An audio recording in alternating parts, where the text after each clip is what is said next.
Hi everyone, I hope you're all doing well. The name is Harry Cruz and today we're going to be going through another video on personal development, which is talking about the importance of applications. Now, I discussed in my last video the importance of interviews and how to ace your interview and how to do well in that. But of course, I believe going through the application process, the important thing at the very start is to start off with a very strong foundation. And that, of course, includes your CV, sending off your application to jobs that you wish to apply for. And to get the initial response in the first place, and to maximise your likelihood of getting interviews in the first place for you in order to gain in your career. So, first and foremost, how to do a great application. Think to yourself, what do you actually want to go into?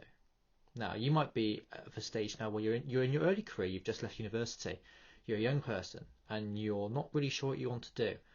And that's absolutely fine. But just try and pinpoint things that you would like to have or do in your role. And is there anything in particular that you would like to do and you'd like to explore? And do you have the qualifications for that role as well? It's very unlikely that you will get positions that require, certain degree levels if you haven't obtained them. But it isn't impossible. It isn't impossible, and there are ways around that as well, which I can perhaps get into in a future video. Okay, but it's important to kind of know where your level is in terms of your knowledge. If you want entry level roles, or if you want more experience roles, managerial roles as well. Would you like to go into retail, warehouse work, customer service based positions where you're talking to customers all the time, or would you rather have admin or office based work too? Because admin work can be quite challenging. It does take a lot of understanding data spreadsheets and filling in spreadsheets and data and formatting different things using Excel and Outlook as well to a decent extent as well.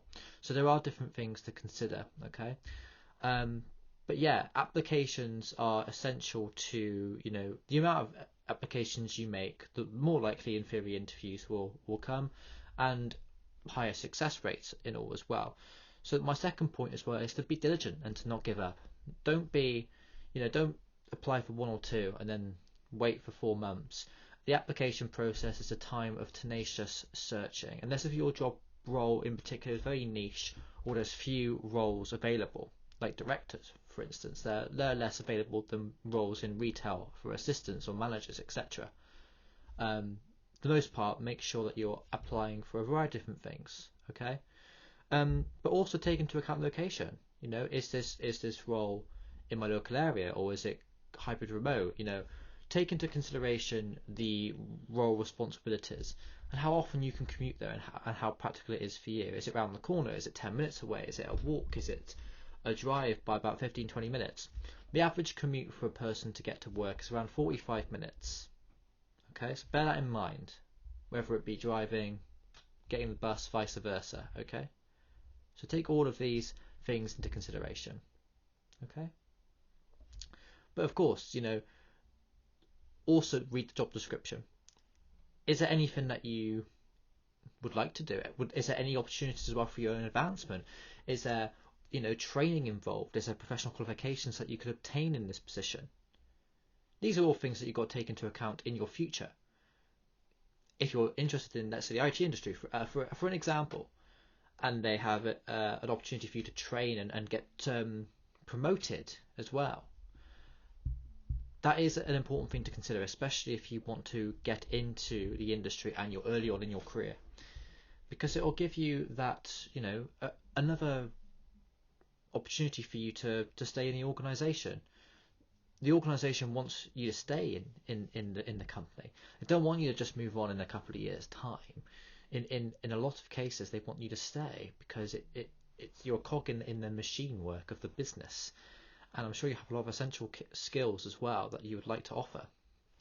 And that brings me on to my next point too, is in your application, in your CV or cover letter, it's important to tailor your CV sometimes, although in some cases you can keep the CV moderately the same with your experiences and what you've done. But your cover letter especially, I think, needs to be personalised depending on the application you're going for, and to explain to them why you want to join the role and ultimately to join their business. because companies, as I've just said, want to invest in people in their organization to stay long term, to develop and become huger and more poignant people in their business, to keep their business operational and running for them to gain revenue. So emphasize this in your cover letter, emphasize your skills and what you've done in your life and your experiences thus far, young or more experienced. I'm sure there's many examples that you can bring upon in your leadership and what you've done. And if you feel like you haven't got, a lot of extracurricular skills to offer any developmental stuff, have a look in your personal life and see what hobbies and stuff. I'm sure we've all got hobbies, right? I mean, you can see behind me I've got quite a bookshelf that I love to read. I also love to make vlogs, hence, the vlog here. So there are things that you can pick up on. There are things I'm sure that in your family life, in your personal life, there is something to mention too. And it also gives you a bit of an internal compass too on what you want to do as well. So have a think on what you like to do. If you're not sure what you want to do, have a look around you and see what your environment is like. And that's one thing that I would definitely recommend to all people. And even if you're in a secure job right now, I also recommend to just occasionally look for for applications and just to see how you can grow. If you're not, especially if you're not content right now in your organization too, with the amount of training, courses and development you're being given. No disrespect to your current organization, but ultimately the person you've got to look out for most is you. Only you can develop your skills and training, and only you can advance your skills and education to the point where the company needs you more than you need the company. And that is a key thing to mention as well in applications, is that ultimately it's a two-way transaction. Applications, it's the same with interviews as well, right? You're there, you're presenting yourself and your worth and your skills. Organizations, of course, have an upper hand in the sense of, depending on the role you're going for, they might have a lot of people applying for it, so they have the upper hand in the sense of they're looking for a member of staff that can fulfill that brief, and they can have a choice of people. But if you're in an industry, if you are in a particular niche industry that hasn't got as many applicants, and that there's more need for organizations, then you can start bartering and you can start saying, hey, I'm looking for a bit more leeway in this place and this place in the contract, and you've got more sway on the contract terms, and then ultimately you can get a better deal for yourself and your skills and abilities. An example, of course, I mentioned IT already, but an example would be IT. Especially in the UK at the moment, there is a little bit of a shortage in IT professionals at the moment, and that's why a lot of the development and IT coding roles are actually higher base pay, because there is a need in the UK for these types of people and there isn't enough of them.